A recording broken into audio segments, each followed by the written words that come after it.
Taesa, vídeo anual, resultados de 2018. Vou começar falando um pouquinho sobre como funciona o case da Taesa. A primeira coisa que a gente tem que dizer é que a Taesa é uma empresa de energia elétrica do segmento de transmissão. Ela trabalha especificamente com a parte de transmissão. A parte de transmissão ela é relativamente simples da gente entender, porque ela trabalha com contratos fixos de 30 anos. Ela tem uma receita fixa que é ajustada todo ano por inflação, que é o que a gente chama de RAP, RAP. Então, uma das primeiras características positivas de uma empresa transmissora é que ela tem uma previsibilidade muito alta sobre as suas receitas. Você meio que sabe qual vai ser o resultado dela ao longo do tempo. Outra característica é que ela não altera os seus resultados de acordo com o volume de energia que ela transmite. Ela transmite mais ou menos, não vai fazer diferença nas suas receitas.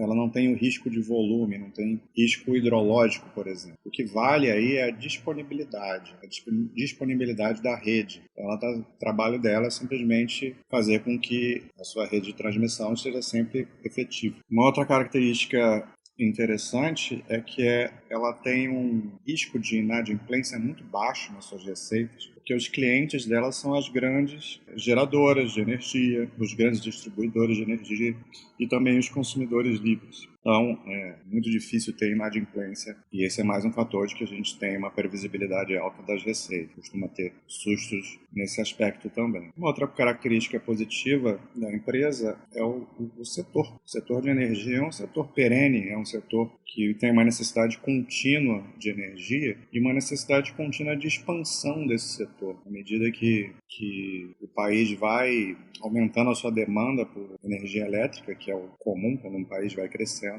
ela precisa expandir a sua rede de transmissão. Pontos negativos aí entram em alguns aspectos que cabe uma decisão muito individual. Considero que nesses aspectos, na minha opinião, não existe assim um certo e um errado. Cada um tem que tomar a sua decisão. A primeira questão é o majoritário da Taesa, que é uma empresa estatal, é a CEMIG. Ter um majoritário como estatal tem seus prós e contras, né? Por isso mesmo, cada um deve tomar sua decisão quanto a isso, se aceita ou não aceita. E outra questão que tem a ver com a governança dela, que são as units, ou as UNITs. E essa é outra questão que é muito individual. Tem gente que acha que isso não representa um problema, tem gente já que acha que isso é um problema grave, que a unit ela obriga você a ter ONPM, IPN nas ações. Então, se você concorda com a questão de que o sócio é ON, então, se você quiser ser sócio dessa empresa, não serve para você, porque ela vai te dar PN. Então, essa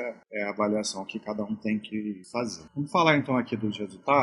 Vou mostrar esse quadro aqui. A gente vai falar rapidamente, porque não tem muito o que falar. A primeira questão aqui é porque essa é uma parte um pouco confusa de acompanhar a empresa, porque ela reporta dois tipos de resultados, o regulatório e o IFRS. O oficial, que sai nos balanços oficiais, auditados, que entram nos quadros da Baster, é o IFRS, é o oficial do ponto de vista da contabilidade. Só que tem um problema, esse resultado ele não mostra para a gente a real geração de caixa da empresa. Eu, particularmente, prefiro acompanhar esse tipo de empresa através do resultado regulatório, porque eu acho que essa parte da geração de caixa ela é de suma importância no acompanhamento de uma empresa. Então, eu vou focar aqui mais no resultado regulatório, mas vou mostrar também, o quadro mostra aqui também, para a gente ver a diferença do resultado do IFRS. Inclusive, mudou esse ano e isso trouxe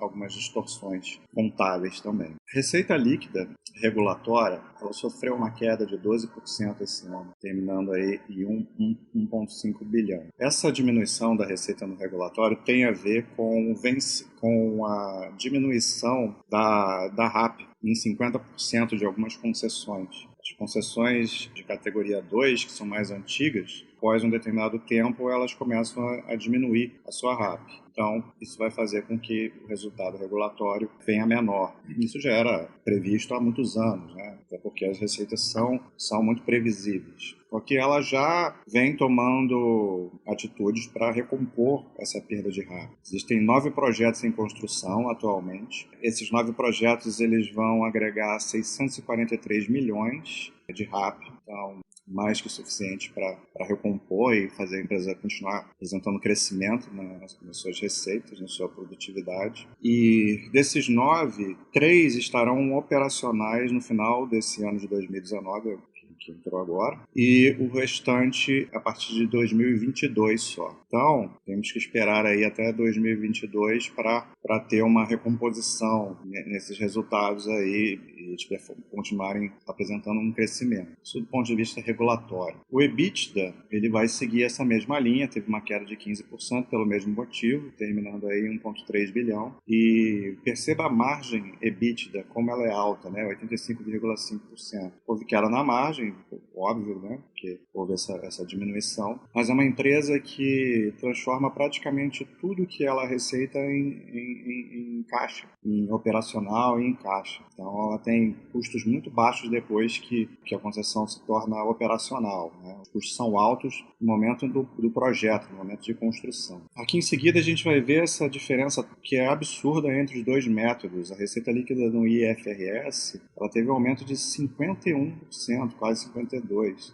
1,6 bilhões, 1,6 bilhão. E o lucro líquido que ela reporta dentro desse critério teve um aumento também muito grande de 65,3. O lucro líquido ele foi muito nesse critério, ele foi muito influenciado porque agora ela considera o que ela chama de margem de construção, foram algumas mudanças que houveram nesse método, e ela adianta as receitas pré-operacionais. Então, é como se ela mostrasse a capacidade dela futura, já antecipando isso. E uma outra questão é que dentro desse critério IFRS, ela vai corrigindo mensalmente pela inflação. Então tem uma questão de correção monetária que ela tem que colocar no método da contabilidade dela, e por isso aparece um resultado tão maior assim. Aqui embaixo eu queria falar um pouquinho sobre a questão da dívida, da alavancagem dela, a dívida líquida sobre EBITDA, que teve um pequeno aumento aqui de 1,7 vezes contra 1,5 vezes do ano passado, né? A dívida subiu um pouquinho, mas ela está completamente controlada, completamente estável pela sua capacidade de gerar caixa, então nenhuma preocupação aqui. Ela também tem uma característica de distribuição de dividendos muito alta, então ela